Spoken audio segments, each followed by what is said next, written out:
Dear viewers, welcome. আজকে আপনাদের আবার একটা সত্য ঘটনা নিয়ে আপনাদের সামনে উপস্থিত হয়েছি। যেহেতু আমার ছাত্রছাত্রী, তাদের উদ্দেশ্যে। তো এখানে আরেকটা আমি ভূতের গল্প বলবো, যেটা আমার মার কাছ থেকে শোনা এবং খুব রোমহর্ষ। মানে কারেন্ট ছিল না তখন, চারিদিকে ফাঁকা বাড়ি, গ্রাম অঞ্চলে কীরকম বুঝতেই পারছেন, সেখানে বাড়ি ঘর তেমন থাকে না, ফলে কম বাড়ি। আর সন্ধ্যের পরে গ্রামে দেখবেন বাইরে কোনো লোকজন থাকে না, যা সেই সব সন্ধ্যেবেলায় সব শুয়ে পড়ে, ঘুমিয়ে পড়ে। আপনি সন্ধ্যের পরে গ্রামে ঢুকলে মনে হবে যেন কাকপক্ষে নেই, ভুতুড়ে বাস। তো এইরকম একটা পরিস্থিতিতে আমার মামার বাড়িতে তাদের বড় গোয়াল ঘর ছিল, আর তারা পাট চাষ করতো। সে এই গোয়াল ঘরে পাট কাটি থাকতো আর গরু থাকতো। তো আমার মা তখন খুব ছোট ছিল।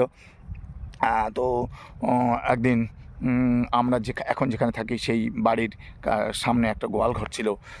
সেখানে একজন বাছা বলে একটা লোক, সেই মানে যাদের গোয়াল ঘর তাদের বাড়িতে রাখাল থাকতো। তো একদিন সেই বাছা একদিন সেই গোয়াল ঘরে গলায় দড়ি দিয়ে মারা গেল। তো মারা যাওয়ার পরে তো এই ঘটনাটা সারা গ্রামে ছড়িয়ে পড়ল, কিন্তু আমার মা জানতো না।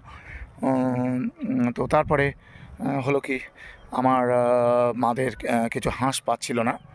তো হাঁস খুঁজতে আমার নানিমা, আমার মা এবং আমার মার একটা বিস্তৃত বোন কে নিয়ে, ছোট ছিল তারা, তো নিয়ে সে হাঁস খুঁজতে গেল সেই গোয়াল ঘরের দিকে, লাইট নিয়ে, আলো মানে হারিকেন নিয়ে।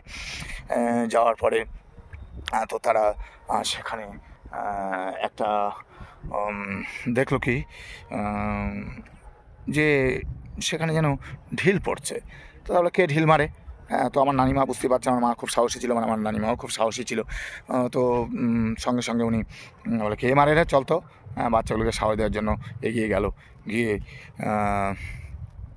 দেখলো যে সেখানে সেই গোয়াল ঘরের ভিতরে একটা ছেলে, মানে সেই বাছা, গেঞ্জি গায়ে দিয়ে সেখানে বসে আছে এবং ফ্যালফ্যাল করে তাকিয়ে আছে। তো আমার নানিমা জিজ্ঞেস করলো, তুই এখানে কেন রে? তুই বাড়ি যাবি, তুই সন্ধ্যাবেলা এখানে কী করছিস? তো কোনো কথা কিছু বলেনি, প্রায় কটা পাখাটি পেরে দেওয়া, কিছু পাখাটিও সে পেরে দিল। যাই হোক, তারপরে এসে আমার নানিমা, আমি এবং আমার মা, তারা বাড়ি ফিরলো। কাছাকাছি বাড়ি ছিল, মোটামুটি ওই 1000 ফুট দূরত্বের মধ্যে। তো এসে যখন বাড়িতে শুনলো যে সেই বাছা, যে সে কিন্তু আসলে গলায় দড়ি দিয়ে তার আগে সন্ধেবেলা মারা গেছে। তাহলে সন্ধেবেলা যে লোকটা মারা গেল, সে মারা যাওয়ার পরে সে কী করে সেখানে ওই পাখাটি পেরে দিল, বাইরে দিকে ফ্যালফ্যাল করে তাকিয়েছিল। এইসব, এই যে ফুতুড়ে কাণ্ডগুলো, এগুলো সত্যি, এগুলো একটা রোমহর্ষক ব্যাপার। এর কোনো রহস্য উদ্ঘাটন সত্যি করা খুব কঠিন। কীভাবে ঘটনাগুলো ঘটে, লোককথা না বাস্তবে এইসব ঘটনাগুলো ঘটে থাকে, সত্যি এটা ভাববার বিষয়। তো আজকের এইটুকু আপনাদের জন্য।